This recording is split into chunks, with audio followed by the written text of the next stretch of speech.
मैं आज अपने काम से वापस लौट रही थी, तभी अचानक से एक गाड़ी ने मुझे ठोकर मार दिया और मेरे हाथ का सामान ज़मीन पर बिखर गया। मुझे बहुत ज़्यादा गुस्सा आ रहा था। मैं मन ही मन बहुत बुदबुदा रही थी कि यह गाड़ी वाले चलाते हुए लोगों को क्या समझते हैं।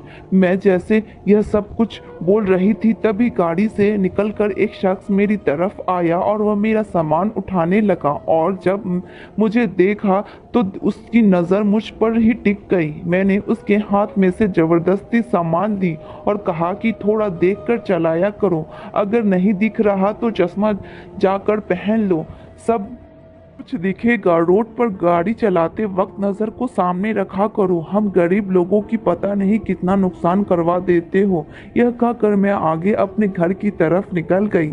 जब मैं अपने घर के पास पहुंची तो मुझे ऐसा महसूस हुआ कि कोई मेरा पीछा कर रहा है। जब मैं मुड़ कर देखी तो यह वही गाड़ी वाला था। वह पता नहीं मुझे क्यों घूरते जा रहा था। मैं फिर उसे जाकर कुछ नहीं बोली, क्योंकि मोहल्ले वाले न जाने कितनी बातें बनाएंगे कि रात में मैं किसी लड़के से बात करते हुए पकड़ी गई हूँ। इसलिए बिना कुछ कहे हुए घर के अंदर चली गई। मेरी सौतेली माँ खड़ी थी और कहने लगी कि सामान लेकर आई ना। सामान का हालत देखकर वह मुझे बहुत बोलने लगी, इतनी देर लगाकर आई और सामान का क्या हालत बनाकर लाई है। मैंने कहा किसी ने मुझे गाड़ी से टक्कर मार दिया था, इसलिए सारा सामान नीचे ज़मीन पर गिर गया था, इसलिए सामान खराब हो गया है। मेरी सौतेली माँ ने मुझे बहुत सी दुनिया की बातें सुनाई और कही कि कोई भी ढंग से काम नहीं कर सकती। मनहूस घड़ी में मैंने तुझे अपनाया था, मैं तेरे बाप के प्यार में आकर मैंने तुझे अपना लिया था। मुझे बहुत कुछ सुनाकर वहां से चली गई। मेरे पिताजी ने दूसरी शादी की थी मेरी माँ के मरने के बाद, मगर यह मेरा ख्याल नहीं रखती। मेरे पिताजी बाहर विदेश से पैसा भेजते हैं और सोचते हैं कि मैं अच्छे से यहाँ पर रहती हूँ, मगर उन्हें क्या पता कि हर दिन मैं घुट घुट कर रह रही हूँ। यह मुझसे ज़बरदस्ती काम करवाती है, जबकि मेरे पिताजी इन्हें बहुत पैसे भेजवाते हैं, मगर यह पैसा की बहुत बड़ी लालची है, खाली पैसा पैसा ही करती रहती हैं और अपनी बेटी और खुद पर ही उड़ाती रहती हैं। यहाँ तक कि मेरी भी कमाई ये लोग ले लेते हैं। आज मैं जब काम से जाने के लिए निकल रही थी, तभी अचानक से किसी की दस्तक हुई। मैंने दरवाज़ा खोला तो ये वही लड़का था जो रात में मुझे गाड़ी से धक्का दिया था। उसने कहा कि यह लो, रात में मैंने जो किया था उसकी नुकसान का पैसा है। मैंने वह पैसा नहीं ले रही थी, मगर मेरी सौतेली माँ झट से आई और हाथ से उसके ले ली और कही कि हाँ क्यों नहीं, तुमने ऐसा काम ही किया है कि तुझे पैसा देना ही पड़ता। अच्छा हुआ कि तू खुद लेकर आ गया, नहीं तो मैं तुझे छोड़ती नहीं। मेरी सौतेली माँ एक नंबर की लालची थी। फिर वह लड़का अंदर आया और कहने लगा जो बात मेरी सौतेली माँ से उसने कही, मेरे तो होश उड़ गए। निया से शादी करना चाहता हूँ। मेरी सौतेली माँ ने उससे कहा कि मैं भला क्यों निया की शादी तुमसे कराऊंगी, मेरा इसमें क्या फ़ायदा, यह अभी घर का खर्चा चलाती है और मैं इसे अभी शादी करके क्यों भेज दूं, तो फिर मेरे घर का खर्चा कैसे चलेगा। तो उस लड़के ने कहा कि मैं आपको घर का खर्चा उठाने के लिए तैयार हूँ।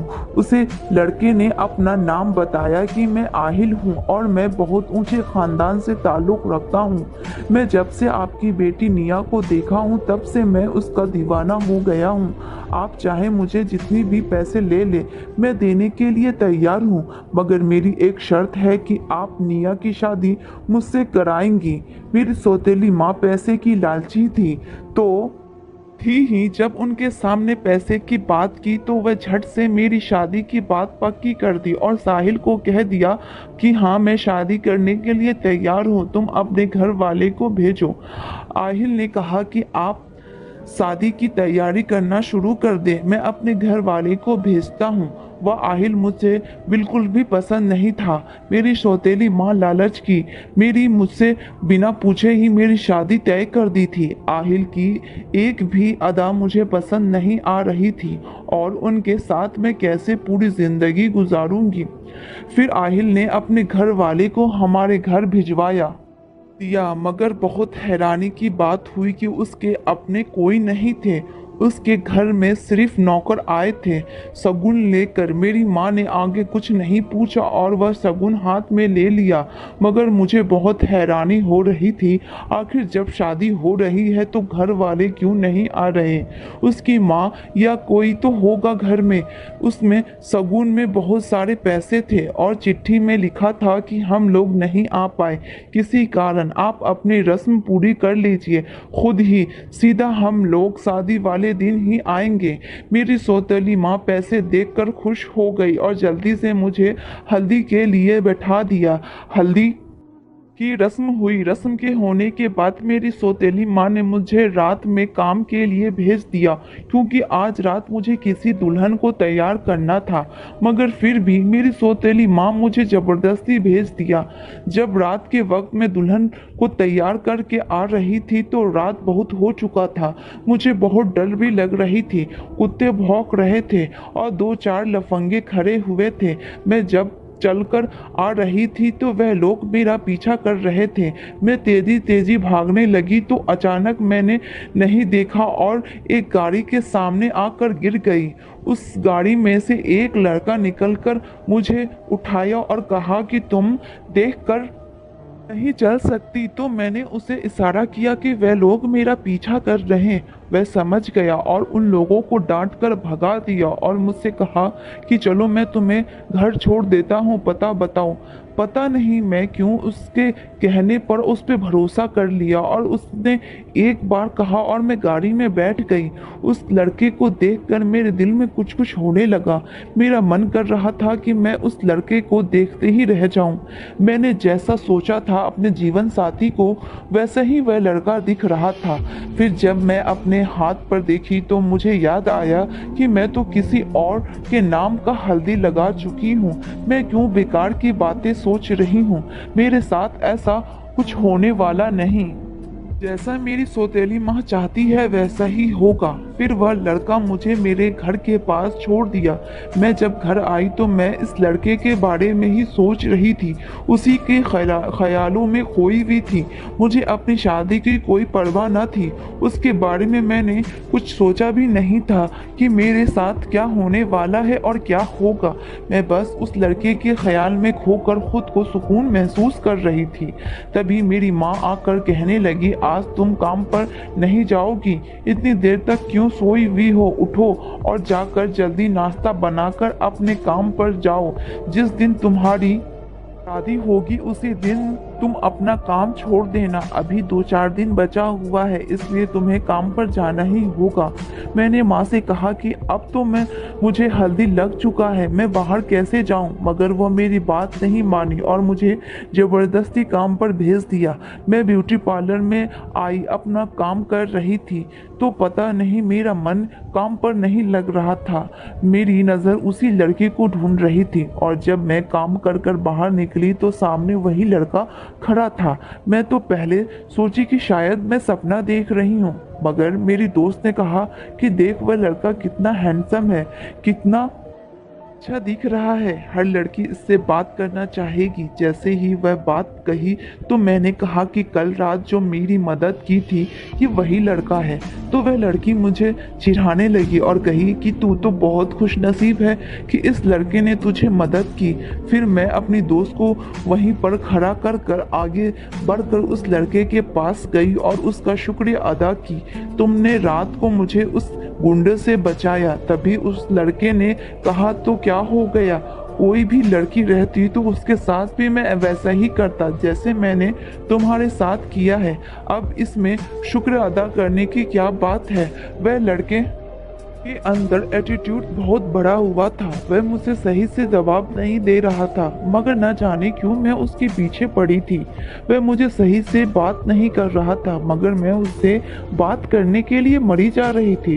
और फिर मैं अपने घर पर आई। मेरी शादी के दिन करीब आ गए थे। घर में शादी की तैयारी चल रही थी, मगर मुझे यह शादी बिल्कुल भी पसंद नहीं था। पता नहीं वह लड़का मुझे क्यों नहीं पसंद आ रहा था।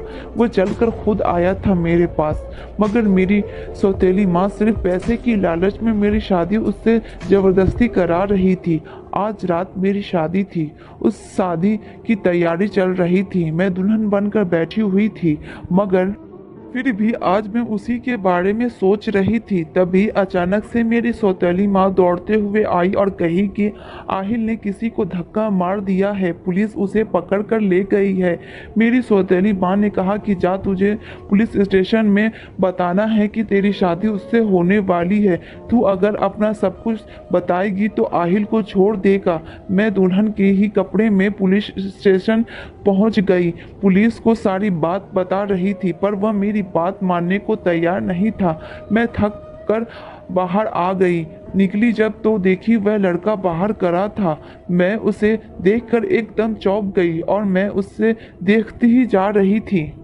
आज मेरा मन कर रहा था कि मैं अपने दिल की बात उससे कह दूं, ये भी जानते हुए कि मेरी शादी आज ही होने वाली है। मगर पता नहीं क्यों मैं उसके करीब जाकर अपने दिल की सारी बात कह दी। मैं आपसे प्यार करती हूँ और मैं आपके बारे में ही सोचती रहती हूँ। पता नहीं मेरा दिल क्यों आप पर ही आकर रुक गया है। उसने मेरी तरफ देखा और कहा कि तुम्हारा दिमाग तो नहीं खराब हो गया, आज तुम्हारी शादी है। देखने से तो यही लग रहा कि तुम दुल्हन बन के तैयार होकर तुम यहाँ क्या कर रही हो। जाओ, जिससे तुम्हारी शादी हो रही है उसके साथ अपनी ज़िंदगी गुजारो। मैं तुम्हें पसंद नहीं करता, मैं तुमसे शादी क्यों करूं? मैं उसकी बात सुनकर रोने लगी और वहां से रोते हुए भागी। मुझे ऐसा लग रहा था कि वह कहीं ना कहीं मुझे भी प्यार करता है, मगर उसने जो मुझसे कहा तो मेरा दिल टूट गया था। आहिल के घर वाले बहुत पैसे वाले थे, इसलिए उन्होंने अपने बेटे की जमानत करवा दी और मेरी शादी भी हो गई। यह शादी नहीं, समझौता था मेरे लिए। शादी कर कर मैं अपनी ससुराल आ गई। जब रस्म हो गई तो मेरी सास ने मुझे रोक लिया और आहिल को कमरे में भेज दिया और कहा कि आज की रस्म यह है कि तुम अपने पति के साथ कमरे में नहीं सो सकती।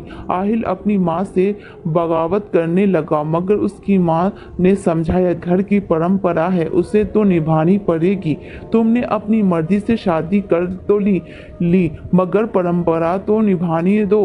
आहिल जब अपने कमरे में चला गया तो मेरी सास ने मुझे कहा कि तू यूं मूर्त बन के क्यों खड़ी हुई है, जाओ जाकर किचन में काम करना शुरू कर दे। उनके मुंह से यह बात सुनी तो मैं हैरान हो गई कि मैं तो अभी दुल्हन हूँ और मुझे किचन में जबरदस्ती काम करने के लिए भेज रही। यह कौन सा परंपरा है? दुल्हन का कपड़ा पहनकर मैं काम करने लगी। सारी नौकरानी मुझसे कह रही थी कि दुल्हन आप क्यों काम कर रही हैं, अभी तो आपका पहला दिन है। मैंने कहा कि मेरी सास ने मुझसे कहा है कि काम करने को।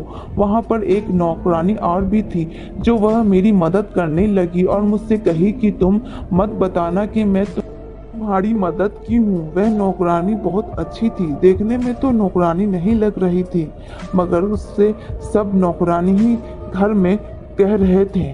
मुझे रात के खाने के लिए भी कुछ नहीं पूछा गया और उसी नौकरानी के साथ मुझे सोने के लिए मेरी सास ने कहा।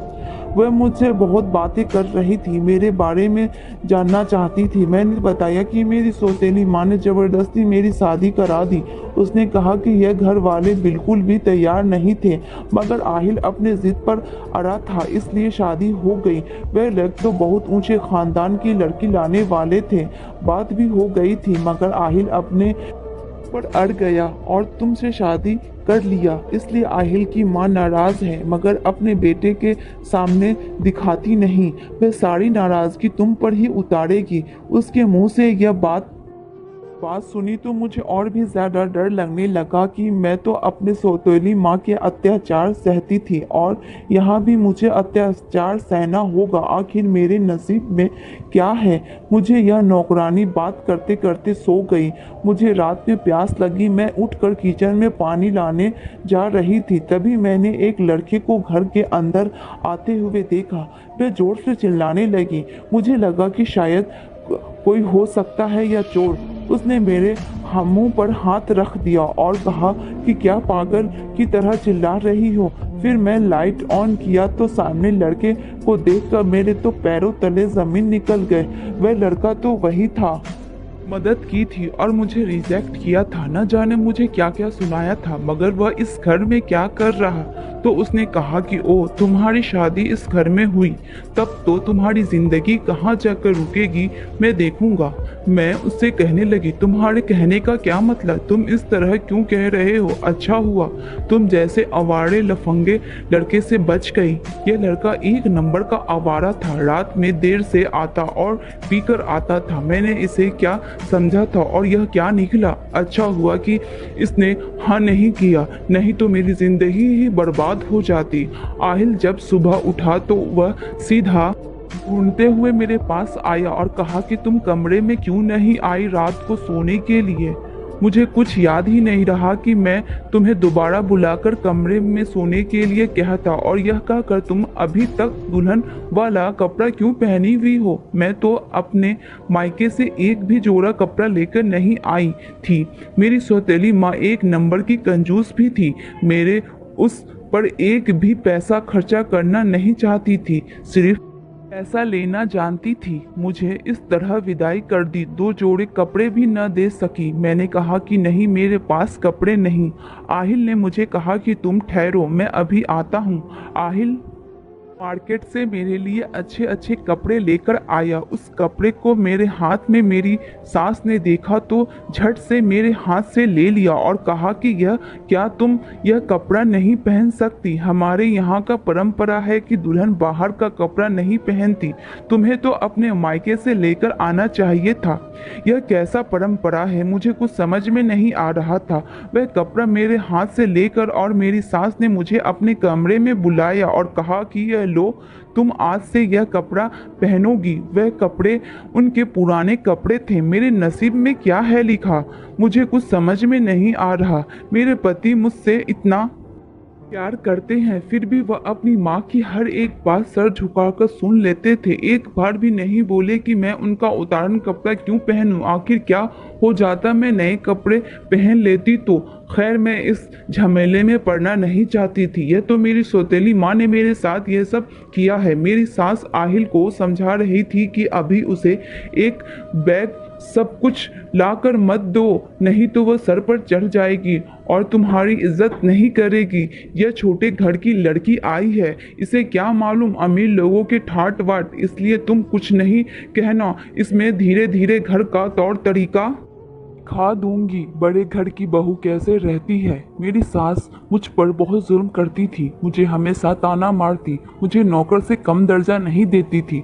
वह घर का सारा काम करवाती और जब भी आहिल घर पर आता तो मुझे से झूठ मूठ का सिखाती रहती और अपने बेटे को कहती कि मैं बस इससे तौर तरीका सिखा रही हूँ। आज आहिल ने मुझे कहा कि मैं तुम्हें आज बाहर खाना खिलाने के लिए ले जाऊंगा, तुम अच्छे से तैयार होकर रहना।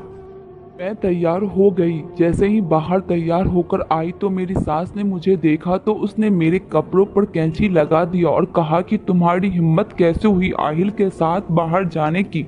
तुम कहीं नहीं जाना, तुम कुछ भी बहाना करके आहिल को मना कर दो, मगर तुम उसके साथ बाहर नहीं जाओगी। आहिल थोड़ी देर बाद मुझे बाहर जाने के लिए लेने के लिए आया। मैं अपना सारा मेकअप उतार दी थी और मुझे इस तरह देखकर आहिल ने कहा कि तुम्हें क्या हो गया, मैं तुम्हें बाहर ले जाना चाहता हूँ और तुम जाने के लिए तैयार क्यों नहीं हो। आखिर चाहती क्या हो, तुम्हें हो क्या गया है। मैं तुम्हें ले जाना चाहता हूँ बाहर और तुम जाने के लिए क्यों नहीं तैयार हो। आखिर चाहती क्या हो। मैं तुम्हें हर तरीके से अपनी बीवी मानता हूँ और तुम हो कि पता नहीं ये रिश्ता क्यों नहीं निभाना चाहती। आखिर चाहती क्या हो। उसने गुस्से में न जाने मुझे क्या क्या कह दिया और गेट का दरवाजा जोर से बंद करके चला गया। अब मेरी सास को एक और बहाना मिल गया आहिल के कान भरने का। मुझे जब भी डांट पड़ती, वह लड़का जो आहिल का कजन था वह मेरा आकर मुझे उन लोगों से बचाता था। आहिल को बर्दाश्त नहीं हुआ, गुस्से में मेरा हाथ पकड़ कर अपने कमरे में लाया और कहा कि खबरदार तुम उसके पास भी नहीं जाना। मैंने कहा मैं उसके पास नहीं गई, वह खुद ही मेरे पास आकर आप लोगों के खिलाफ खड़ा हो गया है। मैं तो यह चाहती भी नहीं हूँ, क्यों आपके खिलाफ जाऊंगी। आखिर आहिल ने कहा कि आइंदा मैं तुम्हें उसे बात करते हुए नहीं देख सकता। तुम्हें आखिरी बार कह रहा हूँ, वह मेरा भाई नहीं दुश्मन है। इन दोनों भाइयों के चक्कर में मैं फंस गई थी। बिना वजह का साहिल मेरी तरफदारी करने के लिए आ जाता था, और ख़ास करके जब आहिल वहाँ पर खड़ा होता तभी वह कुछ मुझे काम करने के लिए कहता। आहिल यह सब देखकर मुझ पर शक करने लगा, और आहिल इतना गिर गया कि मुझे हाथ भी उठाने लगा। वह सब सिर्फ साहिल की वजह से हो रहा था। आखिर वह चाहता क्या था? मुझे चैन से जीने क्यों नहीं दे रहा था? आहिल ने मुझे कहा कि साहिल हर आए दिन नई लड़की को लेकर उसके साथ अय्याशी करता है। वह लड़का ठीक नहीं, तुम उससे दूर ही रहो। इसलिए मैं तुम पर गुस्सा करता हूँ, कहीं वह तुम्हें अपनी बातों में फंसाकर तुम्हारे साथ भी कुछ ऐसी वैसी हरकत न कर दे। इसलिए मैं डरता हूँ। वह बहुत ज्यादा बिगड़ा हुआ लड़का है। वह घर में किसी की बात नहीं सुनता सिवाय साहिल आंटी के। साहिल आंटी वही है जिसके साथ मैं रात को शादी वाले दिन सोई थी। आज घर में पार्टी थी। आहिल ने मुझे बहुत महंगे ड्रेस और ज्वेलरी लाकर दिए थे। शादी का रिसेप्शन बचा हुआ था, इसी खुशी में यह पार्टी थी। मगर यह पार्टी मेरे लिए बहुत यादगार बन गई। मैंने कभी सपने में भी नहीं सोचा था कि मेरे साथ ऐसा होगा, और करने वाला कोई और नहीं बल्कि साहिल है। जिस दिन सारे मेहमान आए थे, साहिल ने आहिल को ऊपर बुला कर न जाने ऐसी कौन सी चीज दिखाई कि जिसकी वजह से आहिल ने ताक दे दी। मैं तो भूत बनकर खड़ी की खड़ी रह गई। आज मेरी जिंदगी का सबसे बड़ा दिन था, मगर ये सरप्राइज मुझे मिलेगा, मैंने ये सपने में भी नहीं सोचा था। अभी मैं अपनी जिंदगी में आगे बढ़ना चाहती थी, मगर ये मेरे साथ इतना घिनौना हरकत क्यों किया? आखिर साहिल क्या चाहता है? मेरी सास ने तो मुझे घर से निकाल दिया उसी वक्त जब आहिल ने मुझे तलाक दिया था। मैं सन्नाटा रोड पर खड़ी हुई थी। जो मैं जाऊं तो कहाँ जाऊं? मेरी सौतेली माँ मुझे छोड़ेगी नहीं। मेरा इस दुनिया में कोई नहीं। यहाँ आखिर मैं उसका क्या बिगाड़ा था? उसने ऐसा क्यों किया? क्यों उसने मेरी जिंदगी एक पल में ही बर्बाद कर दी? मैं एक जगह बैठकर रोने लगी, तभी देखी कि मेरे पास एक गाड़ी रुकी। उसमें से एक लड़का निकला। जब उस लड़का का चेहरा अच्छे से देखा तो वह साहिल था। मैंने उसका कॉलर पकड़ लिया और कहा, मैंने तुम्हारा आखिर क्या बिगाड़ा था जिसकी सजा तुम दे रहे हो? मैंने तो बस तुम्हें यूं ही कह दिया था अपने दिल की बात। मेरा तो तुम्हारा कोई रिश्ता ही नहीं था, फिर तुमने ऐसे क्यों किया? यह मेरे सवाल का जवाब ही नहीं दे रहा था, बस एक ही बात कह रहा था, कहाँ जाओगी? चलो तुम गाड़ी में बैठ जाओ, मेरे साथ चलो। यह बात कही तो मैंने कहा कि किस हक से जाऊंगी मैं तुम्हारे साथ? मेरा जो उस घर से रिश्ता था, उस रिश्ता को तो तुमने तुड़वा दिया। अब क्या लेना है और क्या चाहते हो तुम? तुम्हारे साथ नहीं जाना। साहिल ने कहा कि कहाँ जाओगी? तुम्हारा इस दुनिया में कोई नहीं, मैं जानता हूँ। मैंने कहा, तुम्हें जब पता था कि मेरा कोई नहीं तो तुमने मेरे साथ ऐसा क्यों किया? तुम मुझे जवाब दो, तभी मैं तुम्हारे साथ घर चलूंगी। साहिल ने कहा कि मैं तुम्हें सब कुछ बताऊंगा, मगर एक शर्त है, तुम्हें वह काम करनी पड़ेगी। मैंने कहा, कैसे? तो उसने कहा कि तुम मुझसे शादी कर लो, उसके बाद सारी सच्चाई मैं तुम्हें बता दूंगा। मैंने कहा, मैं कैसे कर लूं तुमसे शादी? अभी अभी तो मेरा रिश्ता टूटा है, एक बार भरोसा करके देख लिया, तुम तो उससे भी ज्यादा बेकार निकले। मैं फिर तुम पे क्यों शादी करूं? तुम पे भरोसा क्यों करूं? साहिल ने कहा, तुम्हें सच जानना है तो मुझसे शादी कर लो, मैं तुम्हें सारी सच्चाई बता दूंगा। साहिल आगे कहा, अगर तुम मुझसे शादी नहीं करोगी तो मैं तुम्हारी चाची को जाकर कुछ ऐसी बात बताऊंगा जिससे तुम्हारी चाची तुम्हें कहीं का भी नहीं छोड़ेगी।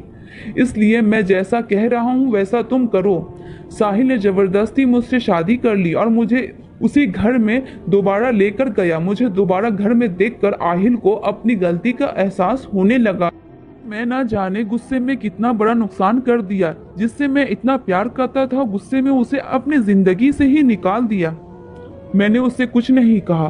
फिर मैं शादी वाली ही रात अपने साहिल से पूछा, मेरी शादी तुमने क्यों तुड़वाया? तो ने जो मुझसे कहा उसको सुनने के बाद मेरे तो होश ही उड़ गए। उसने कहा कि आहिल पहले से ही शादीशुदा है, वह अपनी पत्नी से बेहद प्यार करता है, उसकी पत्नी को कभी बच्चा नहीं होगा, इसलिए आहिल ने तुमसे शादी की, तुम्हारे घर पर तुम्हारा रिश्ता भिजवाया।